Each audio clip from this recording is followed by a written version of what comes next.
Hello welcome dear கத்துக்குட்டீஸ். நாம் இப்போ நம்ம சேனலில் 12th மேத்தமெட்டிக்ஸ் பார்த்துட்ருக்கோம். Chapter 7 applications of differential calculus, வகை நுண்கணிதத்தின் பயன்பாடுகள் பற்றி பார்த்துக்கிட்டு இருக்கோம். இன்றைக்கி நம்ம பயிற்சி 7.1 எக்ஸைஸ் 7.1ல் ஃபஸ்ட்டு சம் வந்து பார்க்க போகிறோம். ஸோ என்ன கணக்கில் கொடுத்துருக்காங்கிறத நல்லா அண்டர்ஸ்டாண்ட் பண்ணிக்கோங்க. ஸோ சம்மை பார்க்குறதுக்கு முன்னாடி நான் 7.1ஓட பேசிக் இன்ட்ரொடக்ஷன் வீடியோ நம்ம சேனல்லே போட்டிருக்கேன். அதாவது பேசிக் ஃபார்முலா, என்னென்ன ஃபார்முலா வந்து நம்ம சம்மில் இன்க்ளூட் பண்ணுவோம், அதை எப்படி யூஸ் பண்ணுவோங்கிறத வந்து ஒரு சின்ன வீடியோ வந்து போட்டிருக்கேன். அந்த வீடியோ பார்த்துட்டு சம்ம பார்க்க வந்தீங்கன்னா இன்னும் உங்களுக்கு ஈஸியாக அண்டர்ஸ்டாண்ட் ஆகும். ஸோ கணக்கு நல்லா புரிஞ்சுக்கோவாங்க. A particle moves along a straight line in such a way that after t seconds in distance from the origin is x equal to 2t square plus 3t in meters. Find the average velocity between t and 3 in seconds and find the instantaneous velocity at t equal to 3 seconds and t equal to 6 seconds. Okay, Tamil நல்லா புரிஞ்சுக்கலாமாங்க. ஆதி புள்ளியிலிருந்து t வினாடிகளுக்கு பிறகு ஒரு துகள் உள்ள தூரத்தின் அளவு வந்து பார்த்தீங்கன்னா s equal to 2t square plus 3t metre அப்படிங்கிற இடத்துல வந்து இருக்குது. தென் அது ஒரு நேர்கோட்டில் வந்து துகள் வந்து நகர்ந்துட்டே போகுதான். தென் t equal to 3 மற்றும் t equal to 6 வினாடிகளுக்கு இடையே உள்ள சராசரி திசைவேகம் என்ன அப்படிங்கிறத கண்டுபிடிக்க சொல்லியிருக்காங்க. அதுக்கப்புறம் t equal to 3 மற்றும் t equal to 6 வினாடிகளுக்கு இடையே உள்ள கனப்பொழுது திசைவேகம் என்ன அப்படின்னு வந்து கண்டுபிடிக்க சொல்லியிருக்காங்க. ஸோ நமக்கு சராசரி திசைவேகமும் கனப்பொழுது திசைவேகமும் கண்டுபிடிக்க போகிறோம். அதாவது average velocity and instantaneous velocities கண்டுபிடிக்க போகிறோம். ஓகே, நமக்கு நான் இன்ட்ரொடக்ஷன் வீடியோவில் சொல்லியிருக்கேன், ஆவரேஜ் வெலாசிட்டிக்கு தனி ஃபார்முலா, இன்ஸ்டன்டேனியஸ் வெலாசிட்டிஸுக்கு தனி ஃபார்முலா இருக்குது. ஸோ அந்த ஃபார்முலா இதுதான். சராசரி திசைவேகம் ஆவரேஜ் வெலாசிட்டியோட ஃபார்முலா என்னென்னா S of B minus S of A divided by B minus A and கனப்பொழுது திசைவேகம் அப்படிங்கிறது எஸ் டேஷ் ஆஃப் டி. இது ரெண்டுத்துக்கும் உள்ள வித்தியாசம் என்ன அப்படின்னு பார்த்தீங்கன்னா, ரெண்டு வேல்யூ அப்ளை பண்ணி அதோட மீன் வேல்யூ சராசரி வேல்யூ கண்டுபிடிப்போம். ஸோ இந்த பார்த்தீங்களா, இந்த மாதிரி கண்டுபிடிக்கிறது தான் சராசரி திசைவேகம். கனப்பொழுது திசைவேகம் அப்படிங்கிறது அந்த மொமெண்ட்டில் அந்த பர்டிகுலர் செகண்டில் அதோட திசைவேகம் என்ன இருக்குது, சரிங்களா? ஸோ ரெண்டு பாயிண்ட்டுக்கு நடுவில் வெலாசிட்டி கண்டுபிடிக்கிறது சராசரி திசைவேகம், அதாவது ஆவரேஜ் வெலாசிட்டி. பர்டிகுலர் பாயிண்டில் கண்டுபிடிக்கிறது இன்ஸ்டன்டேனியஸ் வெலாசிட்டி, அவ்வளோதான். ஸோ இதுதான் அதோட ஃபார்முலா. ஸோ சராசரி திசைவேகம் கண்டுபிடிக்க என்ன, S of B minus S of A divide by B minus A. So நமக்கு எஸ்ஸுங்கிற ஃபங்க்ஷன் வந்து கொடுத்துட்டாங்க, சரிங்களா? ஸோ எஸ் ஆஃப் பி அப்படிங்கிறப்ப வந்து என்னென்னா, இதுதான் நம்மளுடைய பி, இது நம்மளுடைய ஏ இது பி.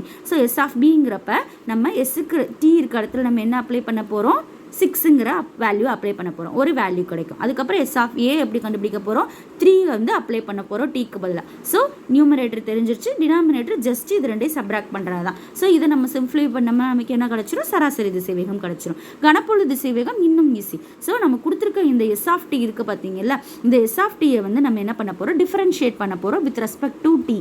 அதாவது டிஐ பொறுத்து நம்ம வந்து வகையிடல் வந்து செய்ய போகிறோம். ஸோ வகையிட்டதுக்கப்புறம் நமக்கு என்ன கிடைக்குமோ ஒரு ஆன்சர் வந்து கிடைக்கும், கரெக்டுங்களா? ஸோ அந்த ஆன்சரில் வந்து நம்ம என்ன பண்ண போகிறோம், டீயோட வேல்யூ வந்து 3, டீயோட வேல்யூ 6ன்னு சப்ஸ்டியூட் பண்ணால் நமக்கு தேவையான ஆன்சர் கிடச்சிரும். புரியுதுங்களா? ஸோ இது சம்மு சால்வ் பண்ணும்போது உங்களுக்கு ஈஸியாக புரியும். ஸோ இந்த சம்முக்கு நம்ம சொல்யூஷன் பார்க்க ஸ்டார்ட் பண்ணலாம்.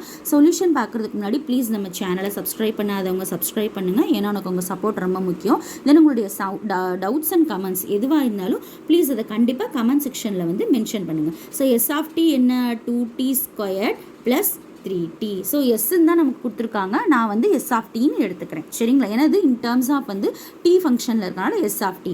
அதாவது டி வினாடியில் துகள் கடந்த தூரம் அது என்னது, அதுதான் நம்மளுடைய எஸ் ஆஃப் டி, சரிங்களா? டி வினாடியில் துகள் கடந்த தூரம் தான் நம்மளுடைய S of T.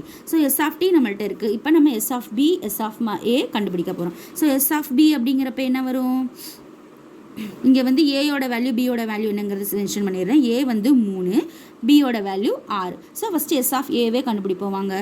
So S of A is equal to 2 into ஏக்கு பதிலாக நமக்கு இந்த இடத்துல என்ன இருக்குது, 3. So 3 squared plus 3 into 3 simplify பண்ணால் 3 9 ப்ளஸ் இங்கே 3 9. So 92 18 plus 9. அப்போ 18 9ஐயும் நம்ம கூட்ட போகிற ஆன்சர் நமக்கு 27. ஸோ எஸ் ஆஃப் ஏ கண்டுபிடிச்சிட்டோம். அதே மாதிரி இந்த பக்கம் எஸ் ஆஃப் பி போட்டுருவோமா. So S of B is equal to 2 into பியோட வேல்யூ நமக்கு 6. So 6 the whole square plus 3 into 6. So answer பாருங்கள், 6 6 36 ப்ளஸ் 18. 36 2ஆல் போடும்போது 72 ப்ளஸ் 18. ஆன்சர் நமக்கு இங்கே என்ன கிடைக்கும்? 90. ஸோ எஸ் ஆஃப் பி நமக்கு என்ன கிடச்சிருக்கு? 90. அடுத்து பாருங்கள், எஸ் ஆஃப் ஏ கிடச்சிச்சு, எஸ் ஆஃப் பி கிடச்சிச்சு. ஸோ நம்ம இந்த ஃபார்முலாவில் சப்ஸ்டியூட் பண்ணி ஆன்சர் கண்டுபிடிக்க போகிறோம். சராசரி திசைவேகம் ஃபார்முலாவில் கண்டுபிடிச்ச வேல்யூஸ்லாம் அப்ளை பண்ணி வச்சுருக்கேன். ஸோ வாங்க, S of B minus S of A 90 minus 27 நமக்கு என்ன கிடைக்கும்? 63 டிவைடட் பை 6 மைனஸ் 3 நமக்கு 3ன்னு கிடைக்கும். ஸோ ஒரு 3 3 2 3 6 ஒரு 3 3. ஸோ நமக்கு என்ன கிடச்சிருக்கு? சராசரி திசைவேகம் 21. ஸோ திசைவேகம் அப்படிங்கிறப்ப நம்ம என்ன பண்ணணும்? இதுக்கு யூனிட் வந்து போடணும். என்ன யூனிட் வரப்போகுது? ஸோ நமக்கு கொடுத்துருக்க வேல்யூஸ் எல்லாம் பார்த்தீங்கன்னா மீட்டரில் கொடுத்துருக்காங்க. அதாவது அந்த துகள் கடந்த தூரம் வந்து மீட்டரில் இருக்குது. தென் நம்ம கண்டுபிடிக்க வேண்டிய எல்லா டேர்ம்ஸும் வந்து பார்த்தீங்கன்னா வினாடி, அதாவது செகண்டில் இருக்குது. அப்போ 21 மீட்டர் பர் வினாடி, மீட்டர் பர் செகண்ட்ஸ். ஓகேங்களா? அவ்வளோதான். ஸோ நமக்கு ஏன் இதை நான் அந்த இடத்துல யூனிட் போட்டுக்கேன், நல்லா புரிஞ்சுக்குங்க. நம்ம கொடுத்துருக்க துகள் கலந்த தூரத்தை வந்து மீட்டரில் கொடுத்துருக்காங்க. அது வினாடியில் கணக்குறதா கொடுத்து டைமிங்கை வந்து வினாடியில் கொடுத்துருக்காங்க. அதனால் மீட்டர் பர் வினாடி. ஒருவேளை ஒரு நிமிடத்தில் கொடுத்துருந்தாங்கன்னு வைங்களேன், மீட்டர் இத்தனை மீட்டர் வந்து இத்தனை நிமிஷத்தில் போகுதுன்னா நம்ம இந்த இடத்துல என்ன பண்ணணும்? மீட்டர் பர் வினாடி போடக்கூடாது, நிமிடம் நீ போடணும். சரிங்களா? ஸோ மீட்டர் பர் வினாடி. அடுத்து நமக்கு என்ன செகண்ட் வேல்யூ ஒன்று கண்டுபிடிக்க போகிறோம்? கனப்பொழுது திசைவேகம் வந்து கண்டுபிடிக்க போகிறோம். கனப்பொழுது திசைவேகம் அதுக்கு ஃபார்முலா என்ன? S dash of T. கனப்பொழுது திசைவேகம் is equal to s dash of t. So நம்ம s of t நமக்கு தெரியும். என்ன கணக்கிலே கொடுத்துருக்காங்க? 2t squared plus 3t. So இதில் வந்து நான் s dash of t கண்டுபிடிக்க போகிறேன். அப்படின்னா என்ன? ஜஸ்ட்டு நம்ம என்ன பண்ணணும்?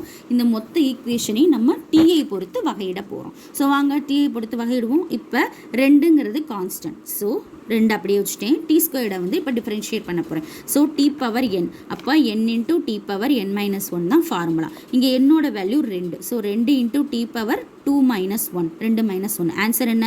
2 இன்ட்டு டி பவர் 1. அப்போ ஆன்சர் 2t. ஸோ டி ஸ்கொயரை டிஃப்ரென்ஷியேட் பண்ணால் நமக்கு என்ன கிடைக்கிது? 2t. திரும்ப அடுத்து நம்ம என்ன பண்ண போகிறோம்? டீயை டிஃப்ரென்ஷியேட் பண்ணணும். ஸோ டீயை பொறுத்து டிஃப்ரென்ஷியேட் பண்ணும்போது நமக்கு ஆன்சர் 1. அதாவது டீயை தான் நம்ம டிஃப்ரென்ஷியேட் பண்ணுறோம். எதை பொறுத்து? டீயை பொறுத்து. அப்போ ஒருவேளை எக்ஸை நம்ம எக்ஸை பொறுத்து நம்ம டிஃப்ரென்ஷியேட் பண்ணோம் அப்படின்னா அதோட வேல்யூ என்ன? 1. அதே மாதிரி டிஐ வந்து டிஐ பொறுத்து டிஃப்ரென்ஷியேட் பண்ணுறப்ப அதோட வேல்யூ நமக்கு 1. அதை மென்ஷன் பண்ணணும்னு அவசியம் இல்லை. ஸோ நீங்கள் அண்டர்ஸ்டாண்ட் பண்ணால் போதும். ஸோ 3 அப்படியே இருக்குது. இப்போ டிஐ பாருங்கள், டிஐ வந்து டிஐ பொறுத்து டிஃப்ரென்ஷியேட் பண்ணுறோம். அப்போ நமக்கு என்ன வேல்யூ கிடைக்கும்? 1. கரெக்டுங்களா? அவ்வளோதான். So 4t + 3. So S dash of T நமக்கு கண்டுபிடிச்சிட்டோம். ஸோ 2 வேல்யூஸில் வந்து நமக்கு வந்து கனப்பொழுது திசைவேகம் கேட்டிருக்காங்க. ஒன்று t = 3 அப்படிங்கிறப்ப என்ன கனப்பொழுது திசைவேகம், t = 6 அப்படிங்கிறப்ப என்ன இன்ஸ்டன்டேனியஸ் வெலாசிட்டின்னு கேட்டிருக்காங்க. ஸோ t = 3 எனில் இஃப் t = 3.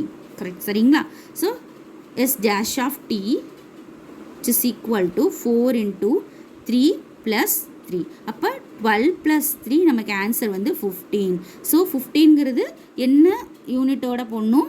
மீட்டர் பர் வினாடி. கனப்பொழுது திசைவேகம் நான் எப்படி முதல்ல யூனிட் போடுறதுன்னு சொல்கிறேன்ல, ஸோ அதே மாதிரி யூனிட்டை மறக்காமல் மென்ஷன் பண்ணிடுங்க.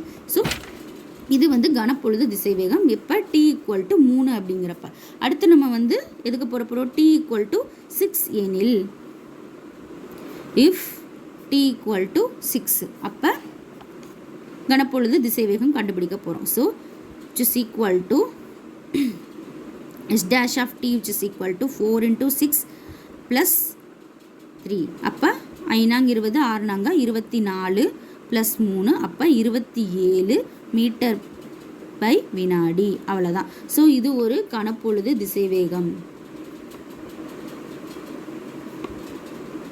இதுவும் ஒரு கனப்பொழுது திசைவேகம். இங்கிலீஷ் எழுதிக்கங்க. இன்ஸ்டன்டேனியஸ் வெலாசிட்டின்னு கனப்பொழுது திசை வேகம். அவ்வளோதான். ஸோ 2 வேல்யூ நம்ம கண்டுபிடிச்சிருக்கோம். ஆன்சரை எப்போவுமே சரி தனியாக ஹைலைட் பண்ணி காட்டிடணும். அவ்வளோதான். ஸோ ரொம்ப ஈஸியான சம்மு. இந்த ப்ராப்ளம் வந்து உங்களுக்கு புரிஞ்சிருக்கும்னு நினைக்கிறேன். ஸோ இதில் ஏதாவது டவுட்ஸ் இருந்துச்சுன்னா கண்டிப்பாக அதை கமெண்ட் செக்ஷனில் மென்ஷன் பண்ணுங்கள். தென் உங்கள் ஃப்ரெண்ட்ஸ் யாருக்காவது 12th மேத்தமெட்டிக்ஸ் வரலைன்னா அவங்களுக்கு நம்ம சேனலை ரெக்கமெண்ட் பண்ணுங்கள். இந்த வீடியோ பிடிச்சிருந்துச்சுன்னா சப்ஸ்கிரைப் பண்ணுங்கள், லைக் பண்ணுங்கள், ஷேர் பண்ணுங்கள். தேங்க்யூ.